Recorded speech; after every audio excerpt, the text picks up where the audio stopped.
Good afternoon. Today is Wednesday, and it is the 50th day of our Corona confinement retreat. You can tell, if you go back and look at one of the first ones, you'll see my hair has changed. But then again, if you're not able to get to the barber or stylist and you're not skilled enough to cut your own hair, you're probably looking somewhat like I am. But, well, it is what it is. Today, we are going to talk about stretch. It's called Time to Stretch. And I was thinking about, first of all, I was thinking about the seventh inning stretch. And, that's in baseball in between, in the middle, I think they said between the top and bottom of the seventh inning, they play Take Me Out to the Ball Game, and everybody sings it, and if you've been to a baseball game, then you are familiar with that. And what it is the people have been sitting long enough and they need to get a stretch. They need a break. And I think that we probably would like a break. I make mine, but I have pretty good discipline. And but we need a break, I think, from the constant news and all the stuff that keeps coming in on us every day. So we want to take a breath and make it go away. Now, we are not yet at the home stretch. I'm not sure because we can't see the end of the end of the racetrack we're on, but I know we're gonna make it to that spot. But that's not the only kind of stretching we have to do. We want to do stretching in many ways. First of all, we want to stretch our perception. If I were to ask you what really is bothering you most as you go through this, I would hope you have an answer, that maybe you could put down 2 or 3 things that weigh on you or that frustrate you, worries, fears, concerns. It could be, I'll tell you mine. And that is and I've said it before, so it's not going to be new to you. It is ignorance. The people that choose to be ignorant. Scott Peck said the 2 causes of sin were laziness and narcissism. And some people are it's horrible to say, but too lazy to stay abreast of what's going on, to make knowledgeable choices. And some people don't even think about it. They don't even bother. So what happens is you get things like yesterday's demonstrations that they were reported on. Actually, they were reported on the internet, but it was through news sources. And it was where people were demonstrating with signs that said, "Science is fake news." Now that just like, and the people that were saying, this is all a hoax, there's no such thing. And when you are well enough informed to know, no, this is not fake news, this is actually happening. And yet it's easy when we start to think about how horrible everything is and how terrible and we're losing everything. We tend to forget that people have made it through this and worse. I just did a quick little bit of research, and on the period from 1928 to 1933, and in that, or 1936, hang on a minute, I think I wrote it down. Yeah, there was, first of all, in 1928 and 29 is when the Great Depression started. And that's 1929. I think if we have ever heard anything, that's when the stock market crashed. And it's real interesting because if you read a little bit of the history, you're going to say, oh my gosh, that could have been written yesterday. You know, it was at the end of the roaring 20s. Now, roaring meant the country was roaring and the people were doing great and they were getting a little wild and crazy and everything was just prosperity. Stock market was up. Bang, we have the stock market crash, and at the same time, the Dust Bowl. And the Dust Bowl lasted for 3 years.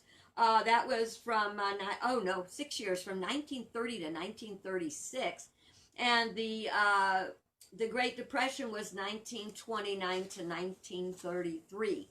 So if you're feeling sorry for yourself, go back and look back then and remember that people have made it through that and worse. And and we've got so much more going for us now. You know, we have the hopefully the wisdom to learn from it, and of course, and the we have technology today that they didn't have then, but it's still a good warning and a good reminder. How did we get through that? We got through with the indomitable human spirit, the part of us that refuses to lay down and just take it. We find ways. There is genius in the ways. And one of those genius ways is to listen to as much good news as you do bad news. For example, isn't it exciting? Governor Cuomo said the other day that they've taken down, they were at about 1,000 people in the Central Park overflow hospital. Everyone was gone from that. They got to take it away, and then they had another big public civic building, and they had that set up as a field hospital, and they got to take that down. So things are doing good. They're not doing so good in every area, and the virus continues around the world.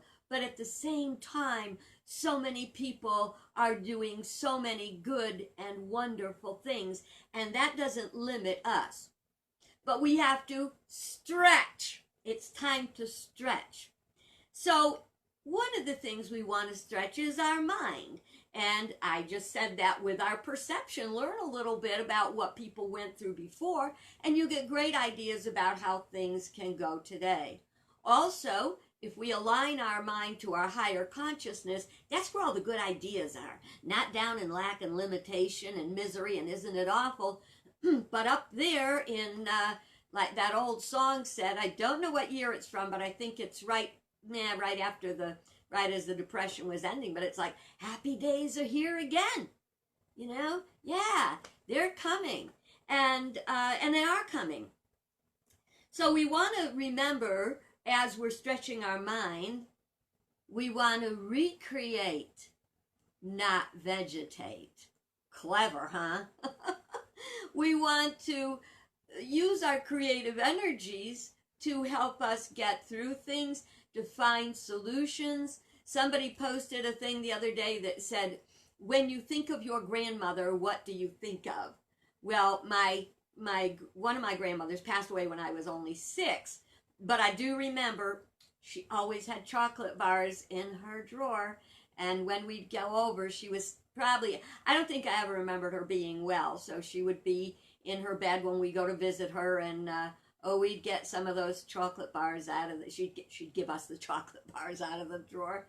And the other grandmother was a Polish immigrant. My grandparents came from Poland. And my grandmother was a genius. She was like what do they call it, MacGyver? She could figure out how to make things.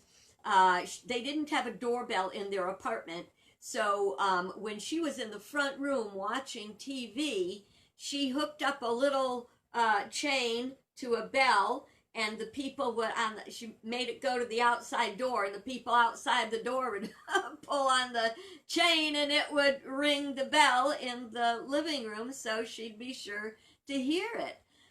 Very genius lady. I think I got some of that stuff from her, but that was one of the important things I remembered. We are genius if we simply apply it, and we can't apply it if we're looking at what's wrong and not what's right. So recreate, don't vegetate. We want to stretch our body. Stretching our body is essential to staying strong and being ready. And I am so grateful for the jazzercise classes that I get to take right at home on my TV. Oh, I am longing to get back to our actual classes. I'm missing everybody's hugs. I'm just missing the conversation and catching up with everybody, what's going on. But it's good to at least see them on TV for jazzercise in the morning, you know. And if I know there's a jazzercise class on and I haven't jazzercised yet and I need to take it, it's an irresistible force. I got to go do it. So you want to stretch your body. How are you stretching your body? You also want to stretch your emotions. You know, these are the times when we get tense, we get depressed, we get, jealous, we get all kinds of anger, frustration. And this is where we've got to learn to stretch that. All of it's done in the consciousness. Start thinking about happy things, good things. Start doing something good. I went for a walk yesterday around the campground, and I found something, and I want to show it to you. I don't know if you can appreciate the beauty of it, but this is a pine cone that I picked up, and I don't know if you can see, but it's the little things on it are shiny. Now that shine happened when I put them in the oven. You put them in a 200-degree oven for a half hour to make sure there's no bugs or anything in them. I'm going to send them to Tristan and the family. I call it my Florida family, and to make bird feeders. And it's real easy to make the bird feeders. You just spread peanut butter, a little peanut butter all over them, and roll them in bird seed, put them on a string, and hang them somewhere. And the birds love them. That brings me to another form of stretching, and that is stretching our money. You know, I used to, when things were okay, I'd go to the dollar store and I would buy a bunch of little dollar things for Tristan and a couple for the other kids. They're older, so they just get one little thing. And I would send them, but I can't get to the dollar store. So you can find stuff. Do you understand? God is our instant, constant, abundant, unlimited source of good. It's out there if we look for it. It's in our cupboard if we look for it. In our freezer if we look for it. Well, I skipped over financial, but I think that because that's going to take me to my next thing.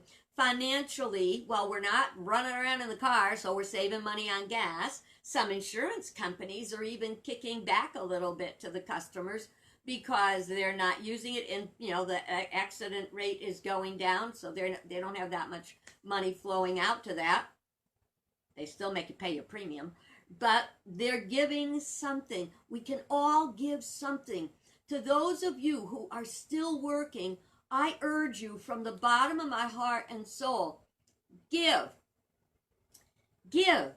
If you are not going out to dinner as you used to, did you know, and I went to culinary school, so I'm actually a chef, but I haven't ever done it. I was born in the time, I didn't ever have a job as a chef.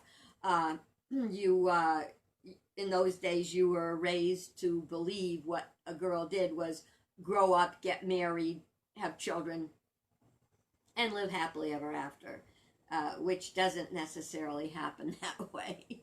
But as a part of my culinary training, we studied restaurant management and cost. And everything you eat in a restaurant costs at least 3 times what it would have cost you to make it at home. They have to pay for the building, they've got to pay for the help, and they've got to pay for the food they prepared.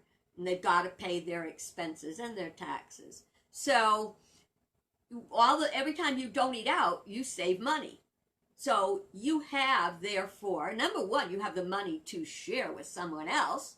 Number two, you're eating better food. And well, it is, trust yourself, everybody can cook if you just throw a little love in there. And you are helping with the environment if you're not using a lot of packaged foods. Home-cooked foods are healthier, and because you're making it to your own taste, it tastes better.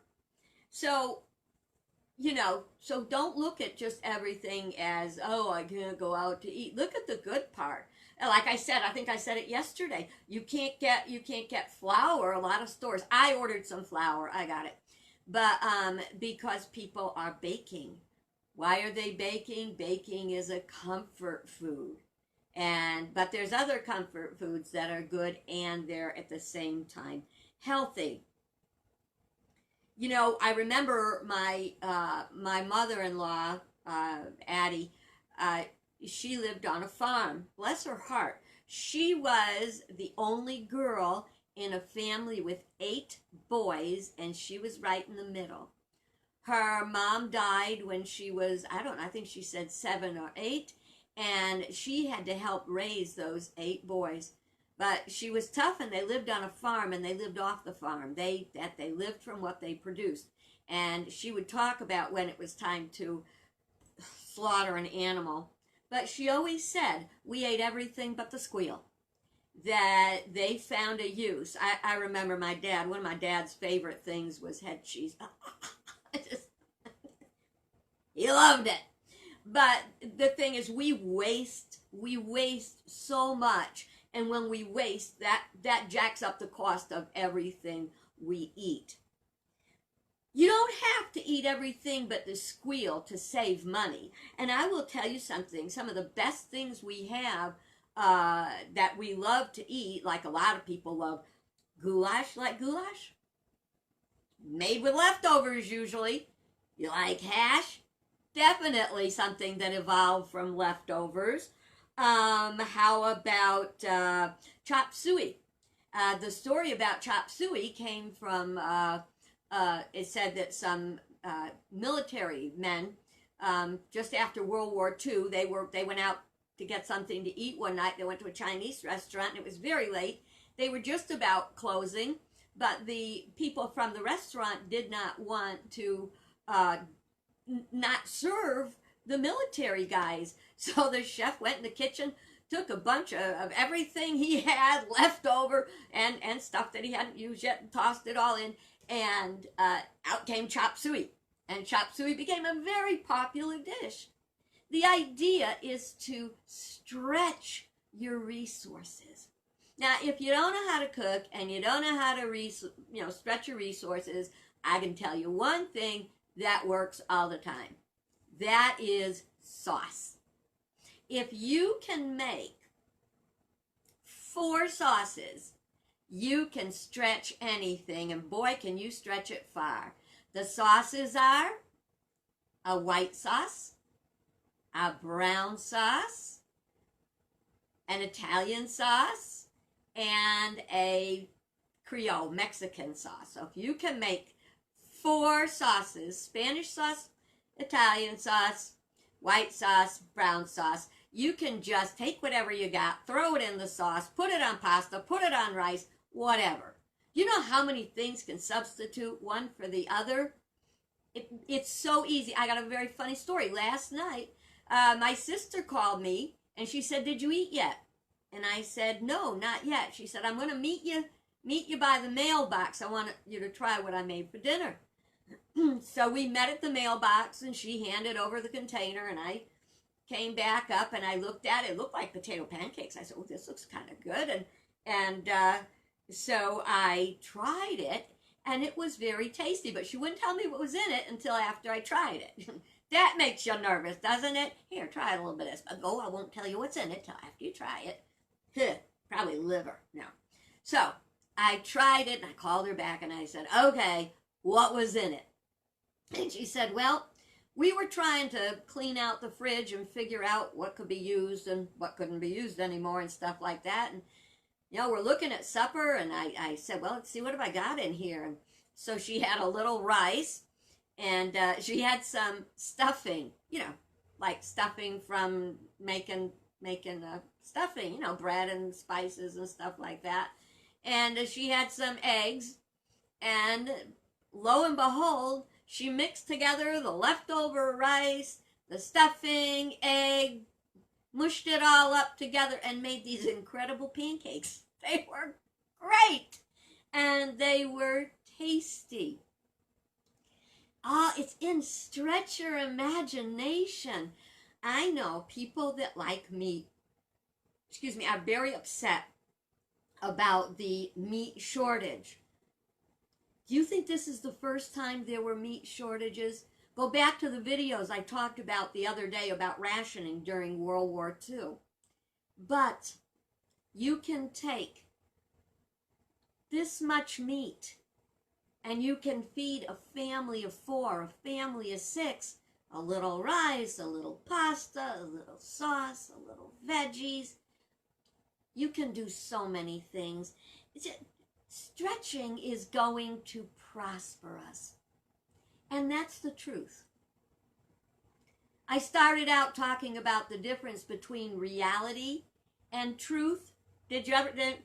What's real? What is that real? What's reality? What's true? Here it is. Reality is a perspective that changes. Truth is factual, it's absolute, eternal, and it doesn't change.